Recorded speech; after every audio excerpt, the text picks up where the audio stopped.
Okay, mga kapuso at kapamilya, maayong madjong odto no, odto sa tanan. Balik ta sa pagbablog kay doon na tayo mga importante nga atong ipabot sa atong mga kaigsuonan no. Labi na karon sa kahimtang sa atong West Philippine Sea no. Unya mando usab sa ato mga kaigsuonan nga mga retired gihapon no, retired sa sandatahang lakas sa Pilipinas, sa ato mga retired generals, retired colonels, retired officers no, na giawhag ta sa pagpakabana no, tungod aning hitabo sa West Philippine Sea no. O isip usab ka retiree usab nya dunay kasinatian sa conventional o unconventional warfare kasi ang gitudlo man sa moa sa training is conventional no, so external threat bali no? Kasi duha man kag klase nga kanang matawag nato og gira ba na no, kanang gituwag og conventional warfare. Pagka sinabi kasing conventional warfare, ito yung external threat no? Kumbaga ang opponent natin ay yung ibang bansa, yung external threat. Katulad ng kinakaharap natin ngayon na China no, yung nag-aagawan ng territory, tapos yung ating siyempre tayo mga Pilipino hindi rin pwedeng ibigay na lang natin yung teritoryo natin kasi mawawalan tayo ng teritoryo no.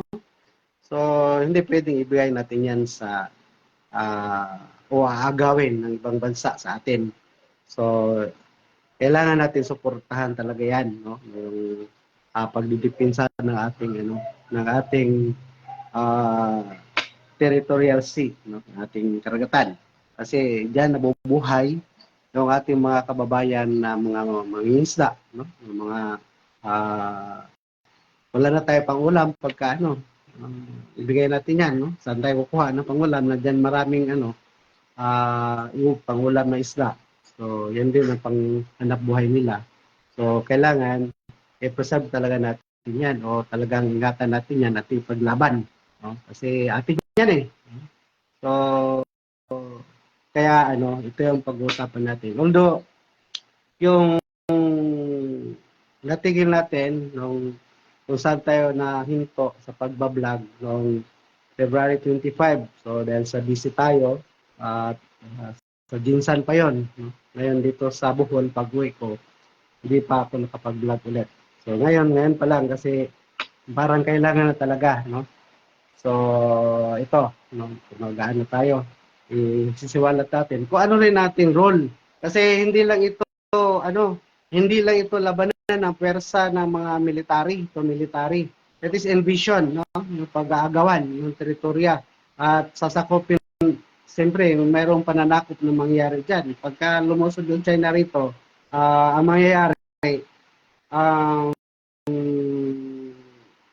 agawin yung territory natin no, katulad ng nakaraang mga giyera no, yung First World War panahon nila Emilio Aguinaldo, tapos alam natin na nagipaglaban ng ating mga ninuno sa mga Kastila no. Tapos dumating naman yung mga Amerikano, ang akala ng ating mga ninuno na tinutulungan tayo ng mga Amerikano, but yun pala kaya nakipagsabuatan dahil binili pala tayo ng Kano, kaya parang umatras yung mga Kastila no? Pero totoo binili tayo ng Kano, binayaran ang Kastila ng Kano para sila ay umatras no? So yun ang nangyari. So makikita naman natin yan sa kasaysayan ng Pilipinas no?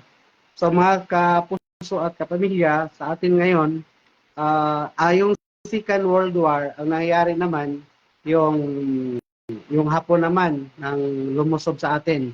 In fact no, parang na-vlog ko yan, yung pangalawang vlog ko nung nakaraang taon na noong 1941 nga, lumusod dito ang Hapon, December, tapos yun, nagkaisa yung, that time kasi yung Pilipino, ano din, nagkakahiwalay din ang mga Pilipino na pananaw. Kasi kaya mayroon tayong sa simula pa yung na-explain ko yung insurgency, no? Yung insurgency, yung unconventional war. Yung nabanggit ko kanina, yung dalawang klaseng gera, yung conventional, yung gera na labanan ng bansa to bansa, no? Parang tribal war, ganun. Ito namang unconventional war, ito naman yung insurgency problem natin, yung gera ng kapwa Pilipino. Kasi nga iba-iba tayong ideolohiya, yung ideolohiya ng komunista, walang Panginoon, tapos tayo naniwala sa Panginoon. So, yung parang ginagatungan yung mga Pilipino para sumapi doon sa komunista, kaya lumaban sa pamahalaan. That is called insurgency, unconventional war. Yung external threat lang yun. Internal threat lang yun. No? Sa loob lang ng bansa natin yung kalaban natin, Pilipino. Yun yung pinaglaban pa rin natin ng mga sundalong Pilipino. Kaya yung insurgency napunta sa mga sa Armed Forces of the Philippines. But ngayon, ang kinakaharap natin ngayon na dadating ay itong external threat, no, ng yung pananakop baga ni China. Kumbaga, kung baka magdasal na lang tayo na hindi ito matuloy, you know. So ito 'yon, no. Noong Second World War, 'yon, pumasok sa atin yung Hapon, tapos yung Pilipino dati, kasi meron na rin PKP nung Partido Komunista ng Pilipinas. Tapos nag-join ang Filipino soldier, sundalong Pilipino at saka ang mga komunistang sundalo.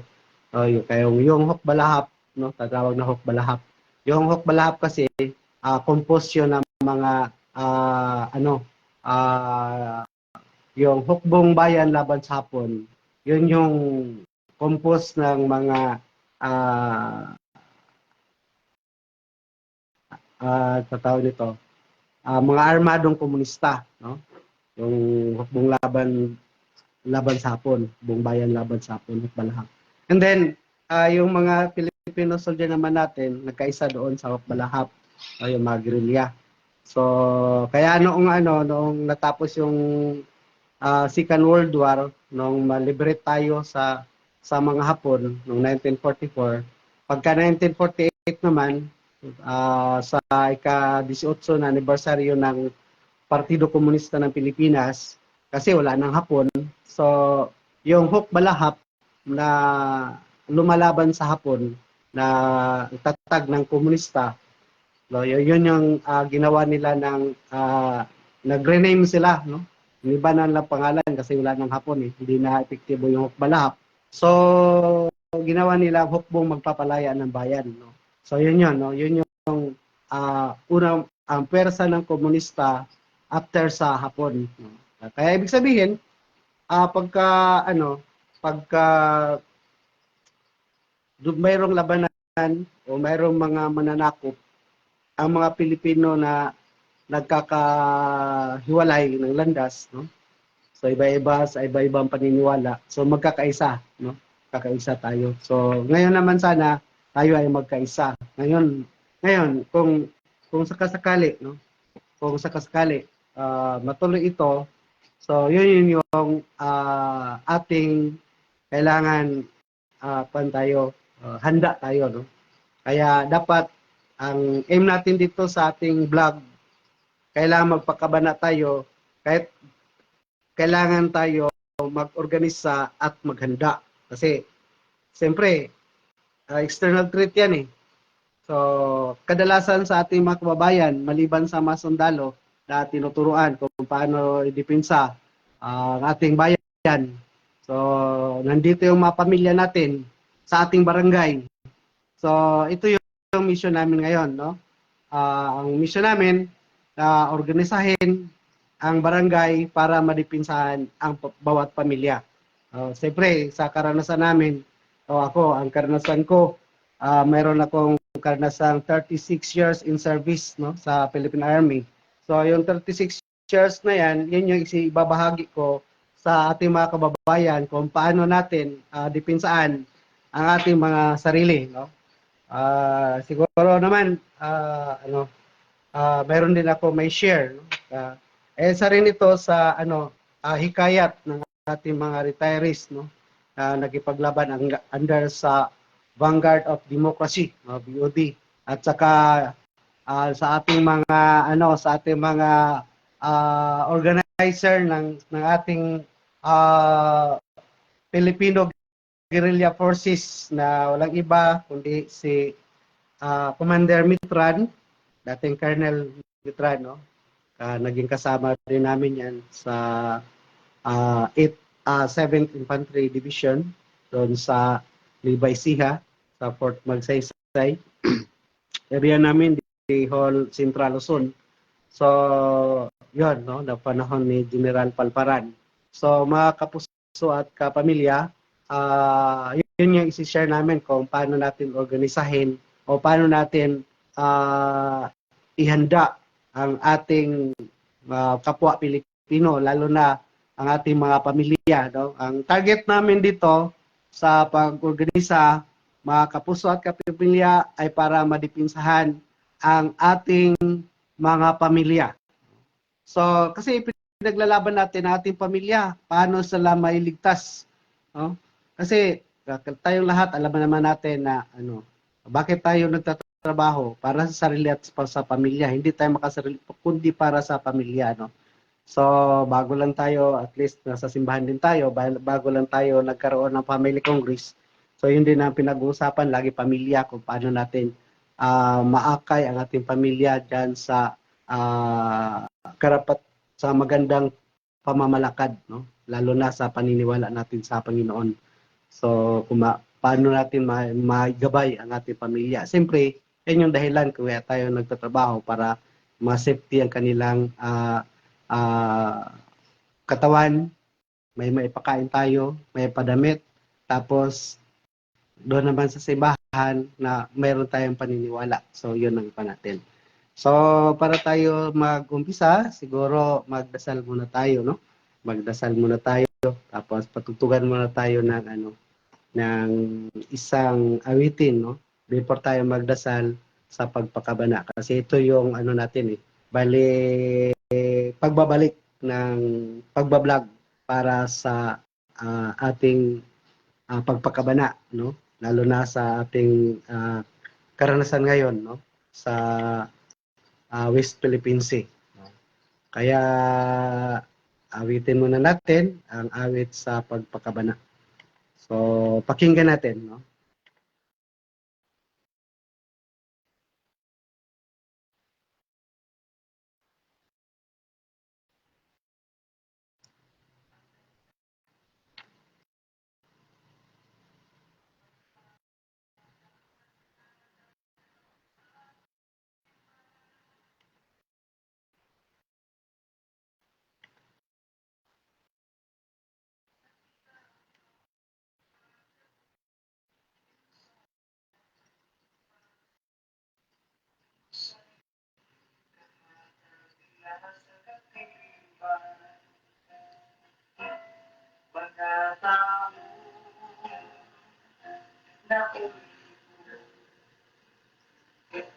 Sa salangan na daon sa kaumao, sa ilang panagway tanawon, daw nagmalipayon, apan sulod sa duhan na masuluko. Kristohano, pagpakabana, hatagi ubi ang imong naduong nakita. Dili ba nagkinahanglang may sila kang Jesus nga magluwasan? Matagpigpig sa orasan. May taong nasakinaw natabsan. Asa siya paingon at una ba'y kasiguruhan humaning kinauwi sa kalimutan. Kristohano, kapagkabana, nakalimuti ang imong nadulog nakita. Dili ba nagkinahanglan bang sila kang Jesus nga magluwas ka? Sulti na. Kung meron kayong mga katanungan, so pwede kayong magtanong o chat para at least kung anong may sasagot natin, no? Kasi hindi naman tayo perfect, so baka naman masagot natin yung mga tanong nyo. Kung hindi naman natin masagot, so magtanong tayo sa may alam, no? Kaya chat lang kayo kung meron kayong mga katanungan dyan sa comment section.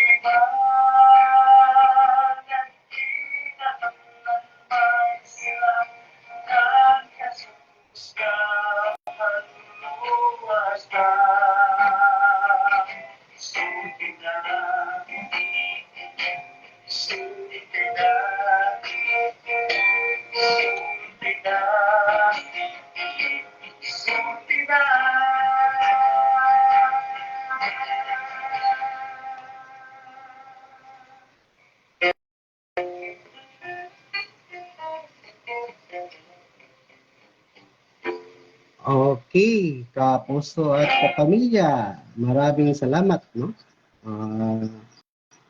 Sa ating pagpakabana, patuloy tayo. Ngayon, para tayo makapag-umpisa, magdasal muna tayo, no? Para at least andyan yung panalangin palagi ni Lord kasama natin. Okay, magdasal tayo. Bigyan natin ng background yung ating dasal para at least tayo ay talagang ang banal na espiritu ay kasama natin para may guide din tayo ng ating banal na espiritu. Ang banal na espiritu at ng ating sama natin sa dasal ang ating guardian angel. Okay? Magdasal muna tayo.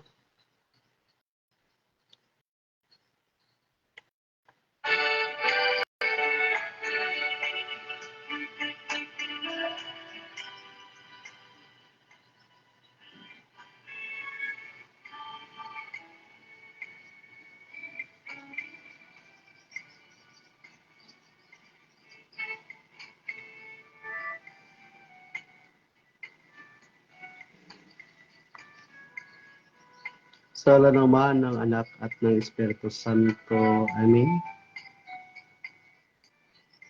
O barika o Espiritu Santo, lamdagi ang among kaisipan, aron mailana mo ang kamatuoran nga mao si Jesucristo.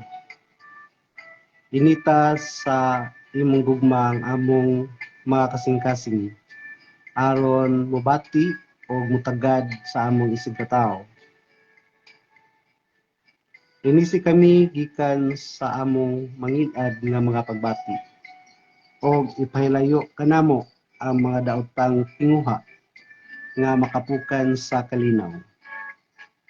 Ginoo, himuha kami nga alagad sa imong kalinaw. Diin ang pagdumot dalitan namo sa kadait.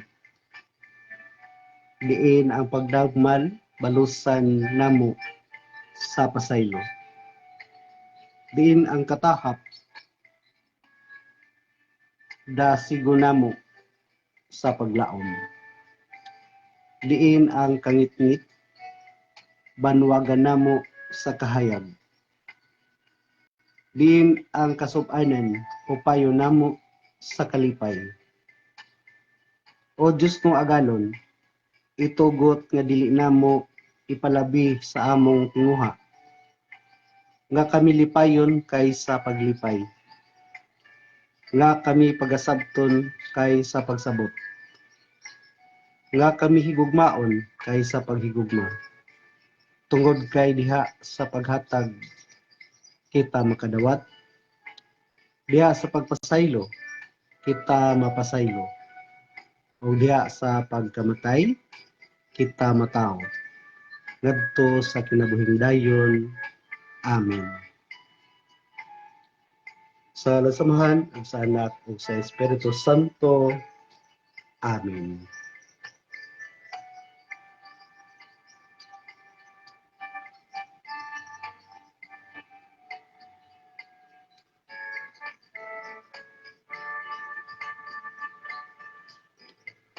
Niyakan ako ang Espiritu sa Ginoo.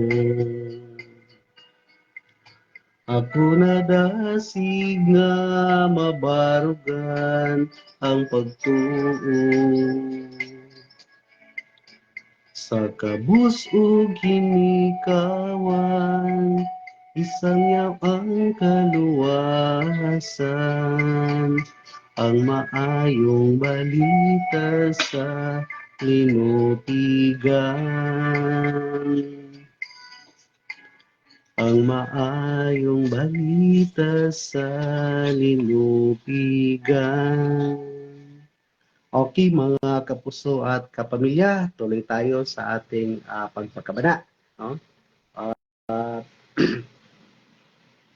Nahinto tayo sa pagbablog natin noong February 25, no, ang ating ang ating pagpakabana o nakapakabanaan noon ay yung yung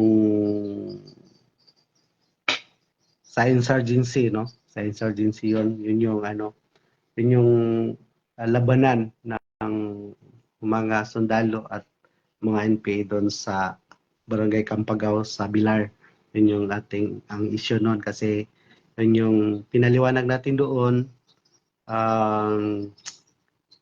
Kasi actual kasi na-assign kami dyan, no? In fact, sabi ko nga na ito si Commander Compok, si Elite Compok, yung napatay doon sa encuentro noong Marso ngayon na taon, ay kinupunta na namin yung mga relatives niya doon sa Barangay Daguhoy, no? Sa Bilar para lang i-convince na magbalik loob sa pamahalaan. Kasi ang kahirapan, lalo maghihirap tayo kung may kumakalaban sa gobyerno. Kaya ang ating gobyerno, so pagka ang isang insurgents, no, yung lumaban sa pamahalaan o rebelde, ay magbalik loob, mayroong para mabigyan ng pagkataon magbago, mayroon silang matanggap galing sa pamahalaan para sa pagbabagong buhay, kumbaga, no? So yung mga baril, kung may baril man na maisuko o maibalik, no? Kasi sa gobyerno man talaga yan, no? O maibalik sa gobyerno, yan ay mayroong karampatan na halaga. O at saka mayroon ding halaga na mga material para sa pagbabagong buhay. Kaya nung nasa serbisyo pa tayo, so matagal-tagal din nating dinala yung programa na yan, yung magmula pa noong 1986 ni Pangulong Aquino, Cory Aquino, yung NRDP, no, yung Executive Order 103, yung National Reconciliation and Development Program. Yun yung programa natin doon na hikayatin yung mga kumakalaban sa gobyerno. Pero so nga, walang katapusan na kaguluhan. Kaya yung iba, maraming sumurinder. Mayroon din namang nagrebuilde, no? So kaya walang katapusan. Kaya napatuloy yung programa na reconciliation sa iba't ibang pamamaraan. Sa bawat presidente, meron silang programa, no? Kasi pagdating naman ni General Ramos, yun, nagkaroon ng parang unit team din kasi ano yun nagkaisa yung mga ang mga partido, no? Hinikayat ni Pangulong Ramos nilit Pangulong Ramos na magkaisa ang partido, kaya inano niya yung Republic Act 1700. Alam niyo yung Republic Act 1700, the anti-subversion law yon, yung kung mag-attempt ka na kumalaban sa pamalaan, no? So kakasuhan ka doon, no, sa anti-subversion law, yung lalaban ka sa pamalaan. So dahil sa gusto ni Pangulong Ramos na magkaisa tayo, so kaya na ano yung NUDP, ano ba yun? No, ng National Union for Development, NPUD pala, National Program for Unification and Development, no? Yun yung programa ni General Ramos, no? National Program for Unification and Development, para magka-isa tayo para sa kalambuan. So yun yung programa niya, kaya lahat, no, nagkaroon ng lakas inyusidis indi na pagkakaisa, no? Yung lakas inyusidis indi, no? Kaisa. Pero nung hinikayat lahat ng partido, itong Partido Komunista hindi nakiisa yon, no? Hindi nakiisa. Kaya ang advisor noon ni Jal Ramos, si Jal Rebella, sabi niya, ano na lang natin to, yung kasi ang pag-aakala na hindi tapat ang gobyerno. Sabi ng mga komunista, hindi kami kasama diyan sa lakas inyo CDCMD, no? Kasi kumbaga nililinlang lang tayo, no? Sabi ng mga komunista. Kaya para makita na makatotohanan yung gobyerno, no? Talagang totoo yung layunin ng ating Pangulong Ramos dati, no? So sabi ni Jal de Bella na i-repeal natin yung Republic Act 1700 kasi noon kasi pagka hindi ma-repeal yung Republic Act 1700, yung anti-subversion law pa, no, yung aktibo pa yon. Siyempre pag bumaba sila para sumali sa partido o makiisa, siyempre otherwise pwede silang hulihin dahil aktibo yung batas na yon. So kaya ang ginawa, pinawalang bisa, no, ni-repeal ng Republic Act 7636, no, yung Republic Act 1700. So nawalang bisa, kaya bumaba yung mga armadong NPA. So at that time naman 70-30 din, 70 ang armado, 30 ang legal ng komunista. So bumaba yung maraming armado doon. Kasi that time ni Cory, mayroon tayong 25,000 na kalaban noon, no? Ng mga CPP, no? So 25,000. No? Pero dahil sa masigasig na National Reconciliation and Development Program ni Pangulong Aquino, ni Cory Aquino, so bumaba 'yon, no, up to 14,000 yung head na dapat abutin yung 9,000 para tawag dito, makontrol na yung insurgency. So hindi nakahit sa 9,000, kaya hanggang 14,000 lang, kaya patuloy yung programa ng Armed Forces na SOT, Lambat Bitag, yung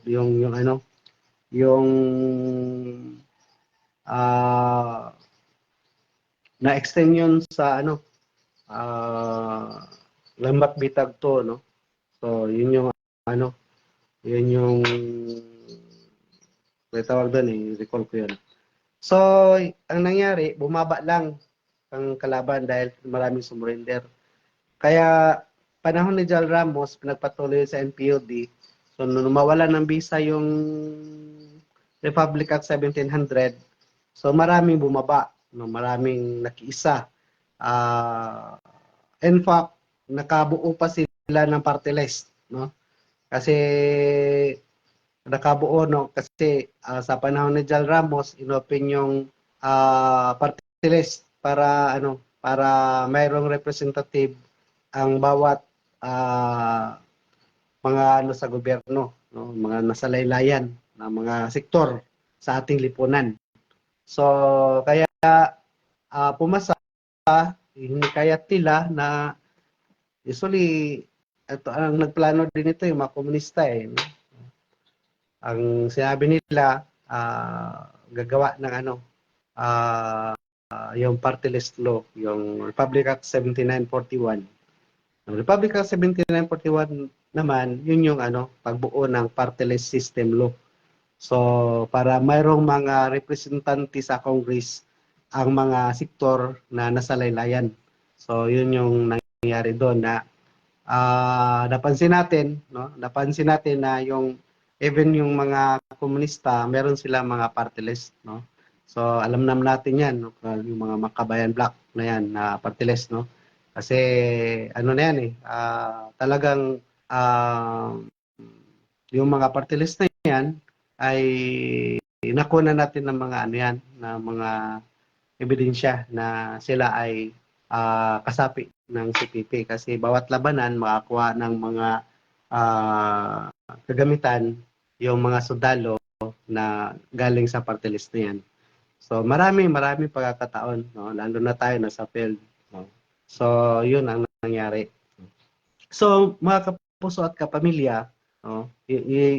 Ibinahagi ko lang ito para malaman natin yun yung unconventional war, yung insurgency war, na yung guerrilla warfare. No?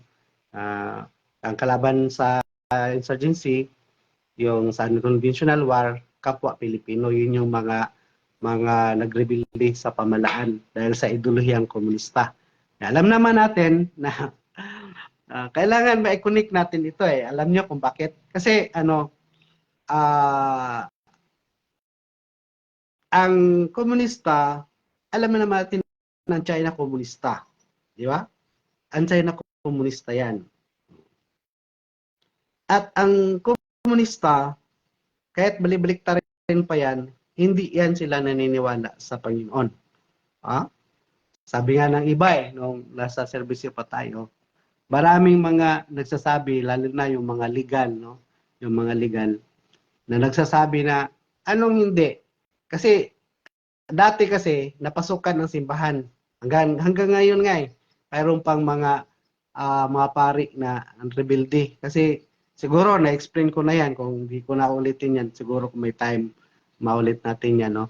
Kung bakit mayroong mga pari na nandyan sa komunista, no? Hindi naman lahat, no, na pari no nasa komunista kasi yun lang na membro sa Kabataang Makabayan noon na kailangan nilang pasukin ang simbahan para kasi dati yung kinabagsak ng unang komunista yung PKP nang dahil hindi nila na-consider yung simbahan na sabi kinakalaban kasi din nila ang simbahan noon, sinasabi na pasistang simbahan.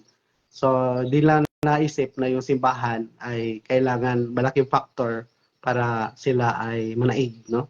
Kasi madali silang nakuha noon pagka tatag ni Ramon Magsaysay at ni Pangulong Garcia sa Republic Act 1700, madaling bumagsak ang komunista, madali na lang. Kaya sa pagbagsak ng komunista noong panahon, nag-number 2 tayo sa ekonomiya sa Asia, ang Pilipinas. Nag-number 1 sa agrikultura, no?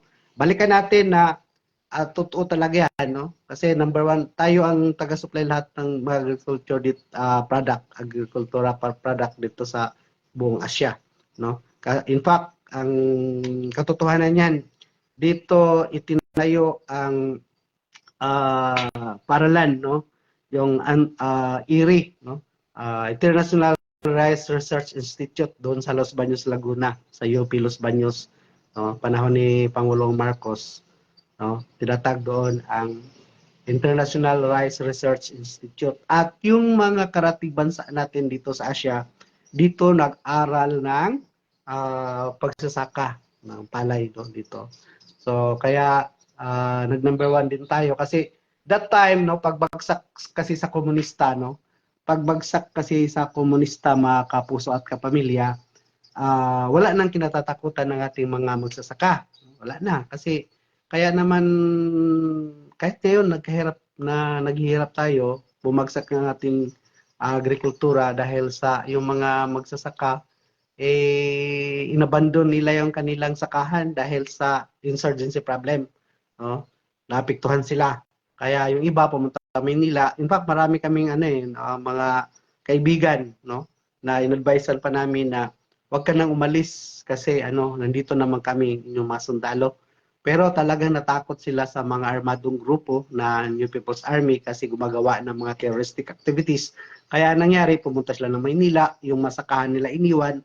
Kaya yun, nagkulang yung ating mga produktong pagsakahan na kung saan tayo kumukuha ng mga pagkain. No? So yun ang nangyari sa atin. Kaya sa ngayon na bumagsak. Pero that time na pagbagsak nung PKP nung araw, wala nang kinatatakutan ng mga magsasaka. That's why nag-number 1 tayo sa agrikultura. No, panahon na in between President Garcia at saka Marcos. No? So pag doon na ang IRI, no, ng International Rice Research Institute na dito sa Los Baños, Laguna, ang mga karatig bansa, sabi ko nga, dito na rin nag-aral ng pagsasaka dito sa Pilipinas. So kaya dito. Kasi isa din sa number 1, in fact, ang totoo niyan, kaya tayo nalambigit o napasama doon sa tinatawag na yung ano yung laban doon sa Vietnam, saka yung sa Korea, sa PIPTOC at saka sa Philippine Expedition Forces to Korea at saka doon sa Vietnam War. No? Nagpadala tayo ng mga contingent doon ng mga Pilipino kasi wala nang mga kalaban dito sa Pilipinas. No? Ang mga kalaban na lang dito, yung mga ano na lang, mga bandido. No? Bandido na lang. No? Kasi bagsak na ang komunista eh. Bagsak na ang hukbo magpapalaya ng bayan, yung NPA ngayon. So, ang nangyari, sumuporta tayo sa PIPTOC at saka sa tawag ng isang sa Vietnam na pinadala. Yon, no? Mga sundalo doon, mga PC nung araw, pinadala doon sa Vietnam at saka sa Korea. Ang naiwan dito yung mga local police, no? At ang baril ang armas ng police dati ng ating mga lokal na police ay mga batuta, no? Alam ng ating mga mga ninuno, mga ating mga magulang, no? Matatanda natin. So, mga batuta. So, ibig sabihin, wala na talagang kalaban ang Pilipinas. Kaya isa 'yon sa nagpa-angat sa ating ekonomiya, no? Kaya nag-number 2 tayo sa ekonomiya at nag-number 1 tayo sa agrikultura, no? So, sa panahon na 'yon, no? Dahil na bumagsak ang insurgency. So, ito yung labanan, no, sa insurgency, ito yung unconventional war. So, itong unconventional war na ito, sa mga vlogging nga, marami tayong naririnig na ito sa training sa military, no, sa basic training, hindi ito na ituro kasi ang turo kasi sa school sa pagsusundalo sa training, no, puro conventional, no. Ito yung trait na kinakaharap natin ngayon about China, no. Kaya yun ang natin, target natin na kung anong gagawin ba natin. Kaya yung ating mga commander galing sa taas, sila Commander Mitran, Commander Dado, tapos dito sa Bohol, ang ating commander sa Filipino Guerrilla Forces ay si Commander Ayop, na ang deputy niya si Commander Nel. Yun yung naghikayat na tayo ay magpakabana, no? Tayo ay dapat malaman natin kung anong gagawin natin kasi pag wala tayong gagawin tapos mangyayari na magkakaroon ng invasion, no, pag-aagaw sa atin ng China sa ating lupain, para tayong sukok agad tayo kasi hindi natin alam kung anong gagawin eh. Kaya hinikayat ng ating mga commander, no, ng ating mga retired generals saka retired na mga aktibong mga opisyal na nating mga kasama ko. So ito yung na dapat alam natin para madipensa natin ang ating pamilya at ang ating barangay. So katulad namin mga retirees, hindi naman na pwedeng hindi na kami pwedeng ilaban doon sa labanan kasi mga senior na tayo eh. Kaya hold the line na lang tayo. Alam niyo yung mga retirees, even yung mga nagre-retire sa mga aktibo pa, sa mga infantry o sa kahit anong unit, pang hold the line na lang yan sila, no? Hindi na pwede sila isama sa combat operations, hindi na pwede. No? Kasi problema lang yan, no? Nasubukan na namin yan nung araw nung medyo astig pa tayo, no? Astig pa tayo nung araw, nasa Lanao tayo. Pinasama sa aming team yung isang staff sergeant na ang edad yata ay malapit na magre-retire, malapit na mag-compulsory. Pinasama sa amin. Mga kapusot kapamilya, kawawa talaga. Alam niyo bakit? Sa lakaran, iba yung lakaran ng matatanda at saka mga bata pa. Eh siyempre, mga bata-bata pa kami nung araw. That was 1999 o 98, gano'n. Eh, tikas pa tayo noon. No? Ang rago ko noon eh sarhento. So matikas pa tayo noon. So siyempre sa organization naman, sa platoon mayroong first squad, second squad, ganyan. Tapos lakaran, pag lakaran na ganyan, by squad ang ano, alam mo kung anong role mo sa squad, no? So yung si ano, nakalimutan ko na pangalan. Eh napasama, sabi ko, Master, bakit ka sumama? Sabi niya, sinama ako sa task organization eh. Sabi ko, patay ni karon. Sabi ko patay ni karon. Paano? Kasi ang sa lakaran kasi sa combat operation, uh, up the hill, down the hill yan. No? Up the hill, down the hill. Sa bigat ng mga daladalahan namin, sigurado, ako nga eh, at the age of 40 plus pala ako, nasa summer kami. Nung paakyat na kami sa ano, up the hill na kami, talagang hindi na ako makausad. No? Binalikan ako ng PFC at kinuha yung mga gamit ko kasi talagang up the hill. No? So, kinuha yung aking pack at saka yung iba pang mabigat para yung naiwan na lang sa akin yung baril at saka ano ko, bandolier na bala. So, ganun kahirap pagka may edad na tayo. No? Hindi naman tayo bumabata, kundi tumatanda na tayo. No? So, sinasabi ko lang ito kasi para malaman natin na ano ang role namin ngayon, no? As retired, no? Kasi maraming sa ating panahon ngayon, maraming magdududa lalo na dito sa atin sa Bohol, hindi dumanas ng talagang gulo na masyado, no? Wala masyadong gulo dito sa Bohol. Medyo pagka mayroong maghahikayat katulad nito mga magkaroon ng guerrilla forces, so maraming naghihinala na kailangan iparating sa ano. Usually, inform naman natin si Mayor, ating butihing Mayor, Mayor Gis Baha. So, na-inform natin, tapos sa ating ring kapulisan, na-inform din natin si Marlon, ating PNP. Oh.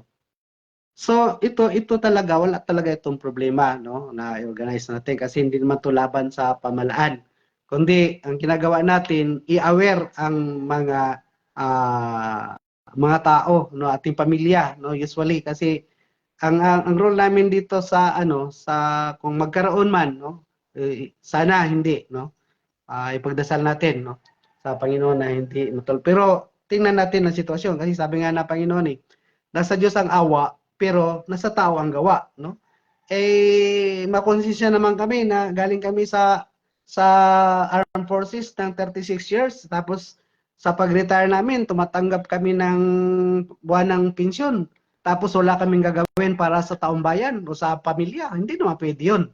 No? Hindi pwede 'yun parang makasarili ka na noon.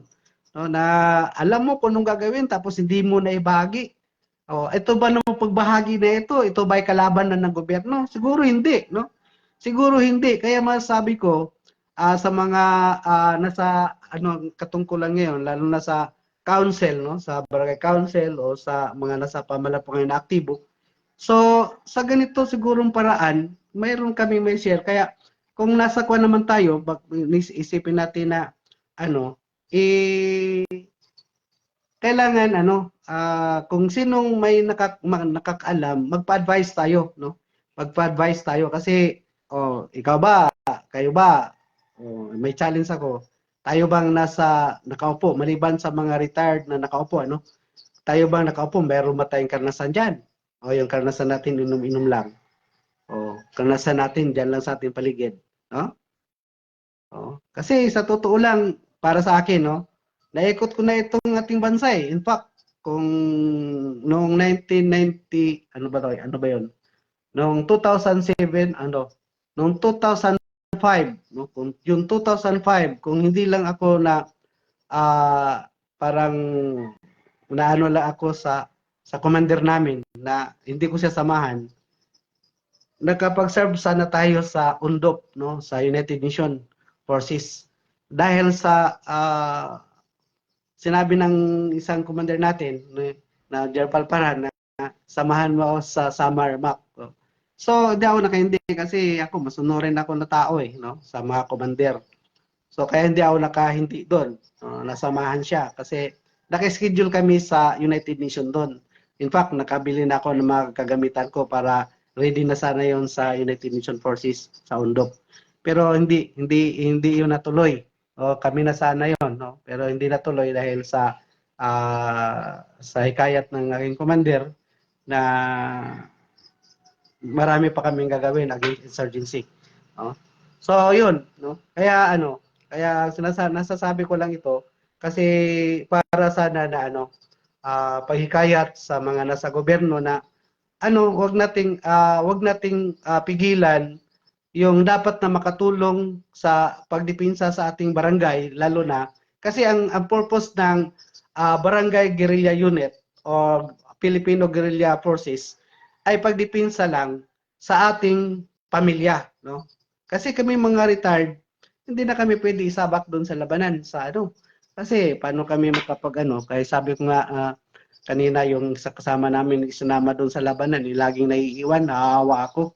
No, minsan pa sabi talaga sa totoo lang nung sa unang lakaran pa lang namin, sa unang objective namin, sa totoo lang nawala na siya. Andun na kami sa objective namin. Bumalik pa yung isang squad para hanapin yung si Master Villacura pala, no? Hinanap, nakita siya alas 7 na ng gabi, no? Biruin mo.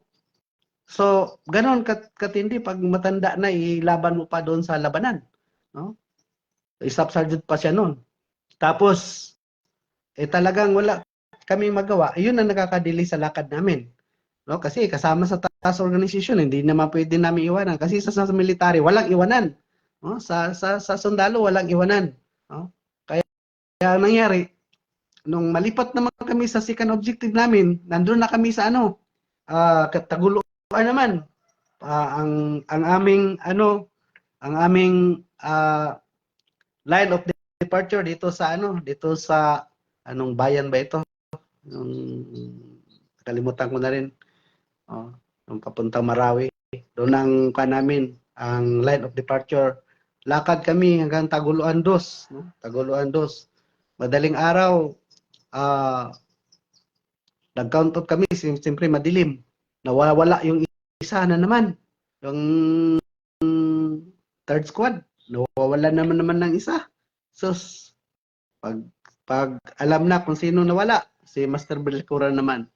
Hanggang sa inabutan kami ng nagpaliwanag sa daan. No?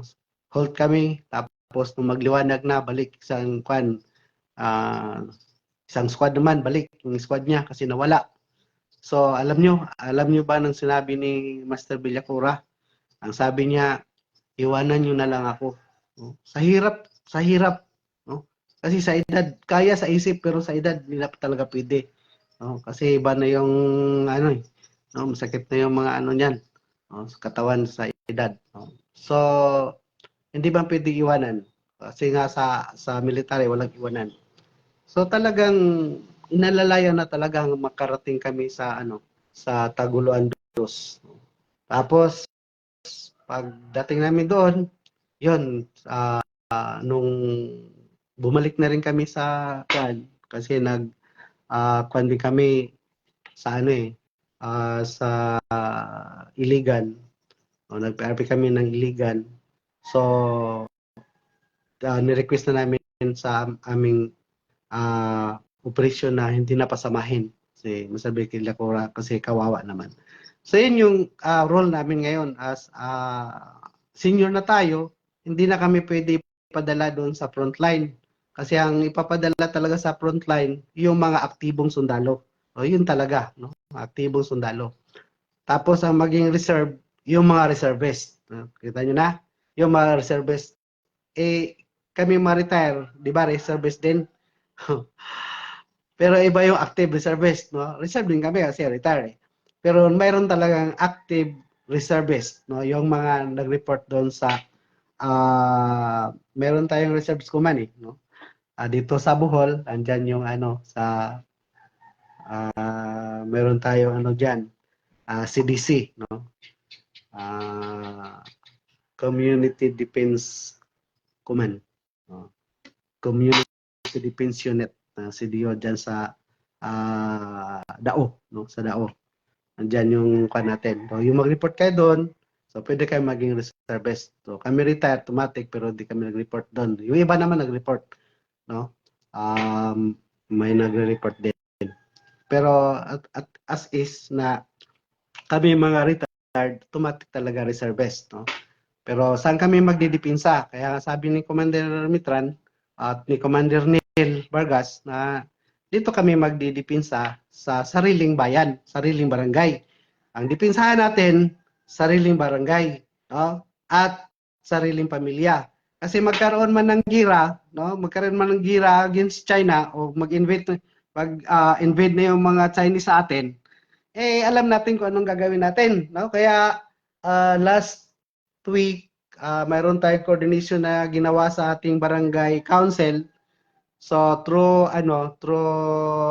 our barangay captain, Honorable Pilipi Ladra, yon ilatag natin yon at saka kasama si Kagawad Joel Ladisma, siya yung ating Committee on Peace and Order at saka yung ating mga tanods, no.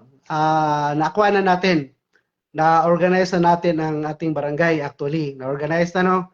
Ito ay hindi, kaya nga sa kwan tayo, nakipag-link tayo sa council para ito ay hindi pagdudahan, no? Kasi maraming organisa laban naman sa pamahalaan, no? Tandaan natin, kung hindi naman laban sa pamahalaan ang pag-organisa, ito ay dapat natin tanggapin. Bakit? Para sa kaayusan nating bansa ito.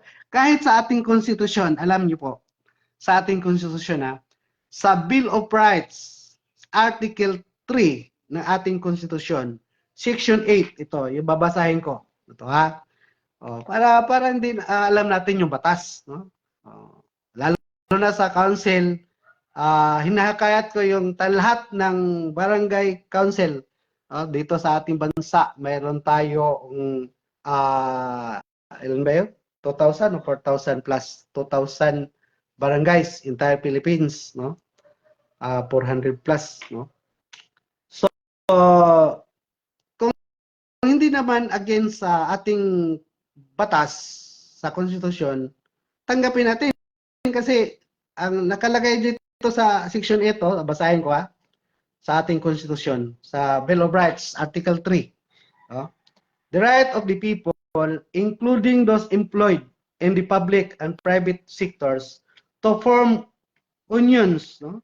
Associations, or societies for purposes not contrary to law shall not be abridged, no? Huwag pagbawalan kung hindi naman kontra sa gobyerno, kontra sa batas, kung magkakatulong yung sistema sa ating barangay o sa ating lugar, tanggapin natin, no? Tanggapin nyo kasi sabi ko nga kay Kapitan, kayo yung nasa council, no? At least sinabi ko lang sa inyo, no? Para kikilos kayo. Pero sa totoo lang, pwede naman hindi ako magpaalam, no? Pero for the sake sa protocol, magpapaalam ako kasi siyempre di man tayo pwedeng hindi man tayo pwedeng mag-overlap sa council kasi nandyan nga yan sila para ano eh. No? So wala namang problema sa meeting namin, no? Sa meeting namin walang problema. No? In fact, nakabot tayo ng ang target ni Commander Mitran, ni Commander Vargas, no? Ni Commander Neil ng deputy ng ating barangay guerrilla unit at Filipino guerrilla forces against invasion of Chinese, no? China. So ang pinabubuo sa akin ay isang platoon lang sa isang barangay, no? Isang platoon sa isang barangay. Yan lang ang pinabubuo sa akin na sa isang platoon mayroong tagtatatlong squad. Ang element to ng bawat squad ay 7, pwedeng siyam, pwedeng 11. Kasi sa infantry, pwedeng 11, pwedeng siyam. Sa ranger, 7, no? So, yun yung pag-organisa na sinabi sa akin na mag-organisa tayo against invader, no? Yung mga mananakop. No? Yun yun. So, ito ba ay kailang sabi nga sa akin, voluntaryo lang, no? So, mga kapuso at kapamilya, it's regard sa defense in our barangay. Sa panahon ng invasion, ito ba ay pwedeng voluntaryo lang? Kaya inisip ko hindi eh. As an organizer din, no? Against insurgency nung araw. Kung kami mag-organisa, lahat, no? Lahat. Kasi pagpipili ka lang ng 7 sa isang squad, paano yung iba? Oh, paano yung iba? Invasion ito eh, against China, tribal war ito eh. Di ba dapat lahat tayo involved dito? Lahat tayo involved dito mga kapuso at kapamilya. Magmula kung pamilya, magmula sa papa, mama, anak. At sino i-secure natin dito? Yung ating senior citizen at sa mga kabataan. In-explain ko nga sa ating kapitan at sa ating kagawad piso na order na ang i-secure natin dito ay ang kabataan at ang mga senior citizen. Yung mga physically fit, no? Physically fit, yun ay dapat kaanib. Kaya ang in-explain ko sa council, sabi ko, hindi lang 3 squad ang i-organize natin. Ilan? Okay, ganito. First squad, yun yung fighter. Ito yung laban.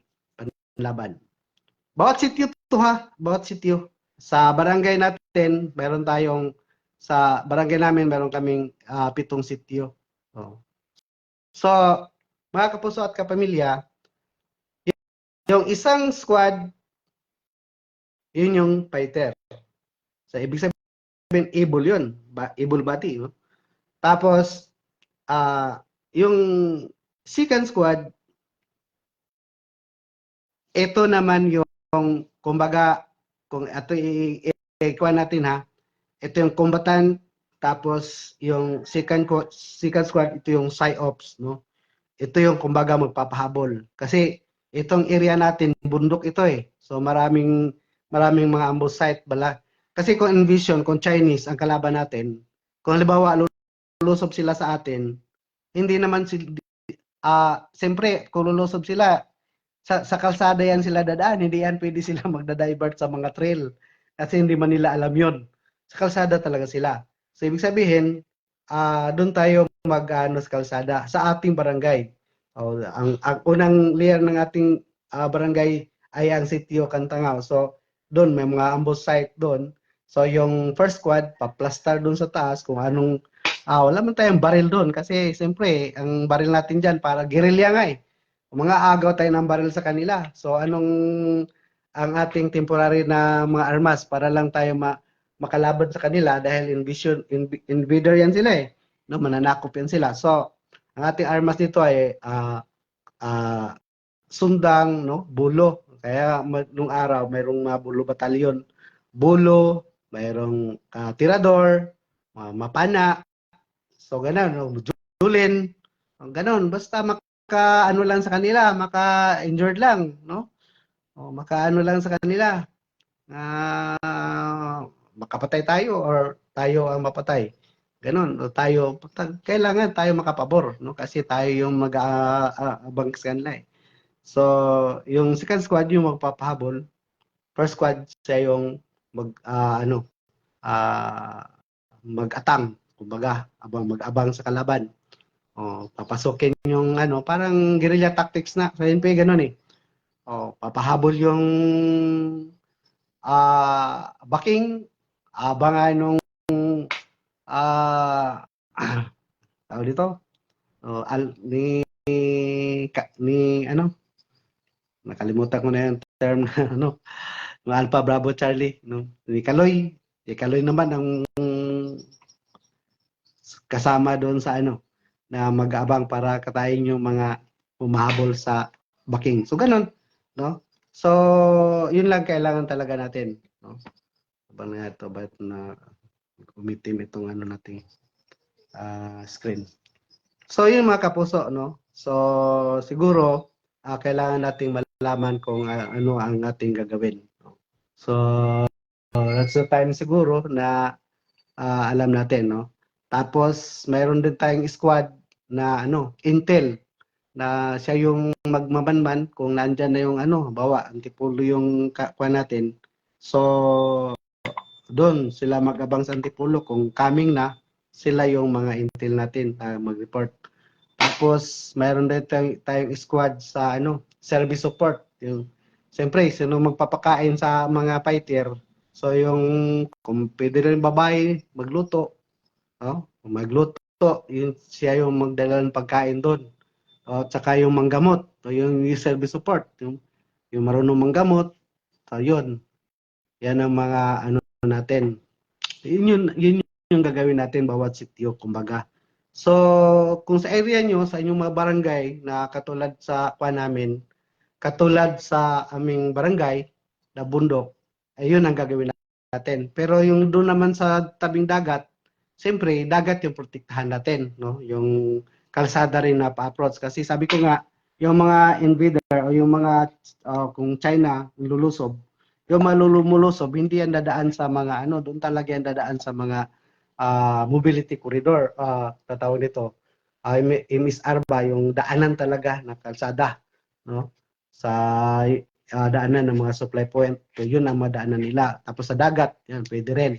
Okay, tabing dagat, yun ang isi-secure natin. So, yun ang pinakakuha natin mga kapuso at kapamilya, So, hindi man ito contradict sa kung natatakot tayo na baka kasi tandaan nyo ang military ay non-partisan, no? Non-partisan. Hindi ito pampolitiko, ba? Sabihin nyo malapit ng eleksyon. Ano na naman yan ni Bini kasi mahirap yung no? Mahirap yung nakaranas ka ng politiko kasi parang matao pa lagi na lang pamulitika ang dating. So sa isip ko yan wala kasi hindi naman talaga ako politiko at saka kaya nga hindi na rin ako tumakbo sa pagkapolitiko kasi isip ko rin hindi politiko kasi ako masunurin ako sa batas, no? Makita natin yung kadalasan labi na lalo na yung mga natawag na trapo, no? Traditional politician, nilalaro yung batas. So ako hindi pwede 'yon. Kasi ako masunurin talaga ako sa batas, hindi ako aabot sa retirement period ko kung hindi ako masunurin sa batas, no? Kaya kung anong batas kung meron man tayong pagkakamali doon, talagang kaya natin na maituwid, no? Kaya mga kapuso at kapamilya, sana naman ay maintindihan natin anong pinaglalaban natin. Ito ay non-partisan. Disregards natin yung politika sa panahon ngayon kasi ang inaano natin itong West Philippine Sea na itong agawan na medyo medyo lumala, no? Kasi yung ating presidente decisive din siya. Decisive din siya para kalabanin ang China. Kaya nga nakipag-leng siya sa Amerika. Tandaan natin, no, in terms of US, no, Amerika, Hindi yan sila ang talagang ang akala kasi natin na sila yung magkipaglaban sa China, no? Hindi yan, no? Katulad ng Ukraine, bakit US ba ang nakipaglaban sa Ukraine against Russia? Hindi, no? Hindi. Ang Ukrainian binigyan ng kagamitan ng US para lumaban sa Russia. Ganun ang nangyari, no? Hindi hindi yung US ang nakipagharap sa Russian, no? Sa Russia. Hindi. Ang Ukrainian rin kagamitan lang ang support nila. So huwag nating isipin na basta akala natin US ang makipaglaban sa China. No. Area natin ito, tayo talaga ang lalaban. At siyempre, alam naman natin kung gaano kabigat, kung gaano sila karami at anong mga armas din nila. No. So kaya nga kung mayroon tayong pagmamahal sa ating pamilya, mayroon tayong pagmamahal sa ating barangay, ay makianib tayo dito sa Barangay Guerrilla Unit o Filipino Guerrilla Forces, no? So sana tayo dito, aware tayo dito kasi kami naman mga retirees, handa kami na sumuporta o ibahagi yung aming kaalaman. Kasi marami tayong gagawin pa dito, no? Kasi biglang magkagulo, wala nang bintang bigas, sarado lahat ng tindahan. Anong kainin natin? Siyempre, una, magtanim tayo ng mga lagutmon. Kaya ngayon, sa simbahan pati, tinuruan tayo ng IGP, di ba? Tinuruan tayo ng Income Generating Project, yung natin, no? Yung kabuhayan, pangkabuhayan. Para mabuhay tayo kasi sino ba naman hindi gusto mabuhay, no? So, ang mangyari, magtanim tayo kung anong dapat ating makain. Kasi kung mayroon nga tayong pera, ano mabibili natin panahon sa gera? So wala, di ba? So, isipin ko uulitin ko pala. Uulitin ko ang ginagawa namin galing sa taas na ito na hikayat sa mga retirees na turuan ang mga tao para madipinsahan ang pamilya, lalo na ang mga senior at mga bata kung panahon sa conventional war, no? So ang tactics dito, yun na nga, guerrilla forces na against sa war. So tandaan natin, wala kaming nilalabag dito, no? Ayon na rin sa ating konstitusyon, sa Article 3, Bill of Rights, Section 8, the right of the people, including those employed in the public and private sectors, to form unions, associations, or societies for purposes not contrary to law shall not be abridged o pagbawalan, hindi dapat pagbabawalan. So, kasi makakatulong naman yan sa ating sambayanan. So mga sambayanan, dapat alamin din natin, no? Makialam din tayo dito kasi hindi ito laban ng forces lang, kundi laban nating lahat, no, pamilya. So siguro bukas lang tayong oras, pagpatuloy natin ito bukas siguro mag-vlog na rin tayo. Araw-arawin natin yan naman ito. Katulad ng ginawa nating pag-vlog noong isang taon. So maraming salamat sa mga nanood, nakapanood sa ating vlog at i-accept natin to, subscribe sa ating YouTube channel, Macbeans TV. Macbeans TV ating YouTube channel. Tapos ang ating grupo dito sa ay sa barangay tayo magpakabana. Ito yung programa natin, no? Sa barangay tayo magpakabana. So maraming salamat at shout out sa ating mga commanders magmula sa taas, si Commander Mitran, Commander Dado, Commander Sarmiento, lahat ng commander sa taas, sa Region 7, si Commander Ayok, si Commander Neil, at sa atin dito pa, no, sa lahat ng mga barangay of vanguards of democracy, sa lahat ng barangay guerrilla unit at saka Filipino guerrilla forces against Chinese invasion. Okay? Para matapos tayo, magdasal ulit tayo, no? Para tayo ay gabayan ng banal na espiritu.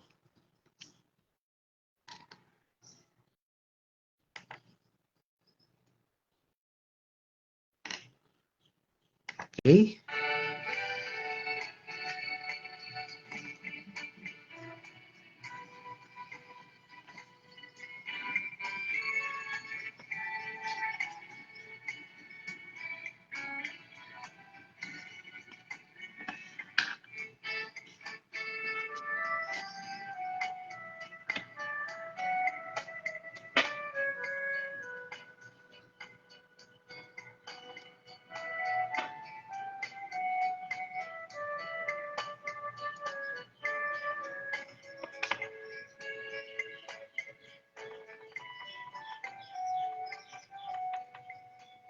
Sa alam sa mahal ug sa anak ug sa Espiritu Santo. Amen. Umari ka o Espiritu Santo, lamdagi ang among kaisipan aron mailan namo ang kamatuoran nga mao si Jesucristo. Inita sa imong gugma ang among kasing-kasing aron mobati o mutagad sa among pagkatao. Isig katao. Linisi kami gikan sa among mangilad nga pagbati o ipailayo kanamo ang mga daotang tinguha nga makapukan sa kalinaw. Ginoo, himuha kami nga alagad sa imong kalinaw. Din ang pagdumot dalitan namo sa kadait. Din ang pagdagmal balusan namo sa pasaylo. Din ang katahap dasigo namo sa paglaom. Din ang kangit-ngit banwagan namo sa kahayag. Diin ang kasub-anan o payo namo sa kalipay. O Diyos no agalon, itugot nga dili namo ipalabi sa among tinguha, nga kami lipayon kaysa paglipay, nga kami pagasabton kaysa pagsabot, nga kami higugmaon kaysa paghigugma, tungod kay dili diha sa paghatag kita makadawa, diha sa pagpasaylo kita mapasaylo, ug diha sa pagkamatay kita mataw ngadto sa kinabuhing dayon. Amen. Sa samahan ug sa anak ug sa Espiritu Santo. Amen. Okay, mga kapuso ug kapamilya, bukas naman tayo, ipagpatuloy natin ang ating Barangay Guerrilla Unit sa Filipino Guerrilla Forces para against China. Kung sakasakali na ito ay sumabog ang kaguluhan, no? Ito siguro ang hindi naman sana mangyari na maging dahilan sa World War III. No? Sana lahat tayo manalangin sa Panginoon na hindi sana. No? Pero kailangan pa rin natin maghanda kasi sabi nga ni Lord, sabi ng Panginoon, nasa Diyos ang awa, ba't sa tao ang gawa. Kaya isip dating sundalo at tumatanggap pa rin ng pensyon galing din sa pamahalaan, ang may tutulong namin mula sa aming mga commander sa taas ay ito lang kung paano natin dipinsahan ang ating barangay at ang ating pamilya kasi priority talaga ang senior natin at saka mga kabataan para madipinsaan natin. Okay, magandang hapon sa lahat. At sana pagpalain tayo ng Panginoon hanggang sa walang hanggan. No? Bukas naman tayo ulit.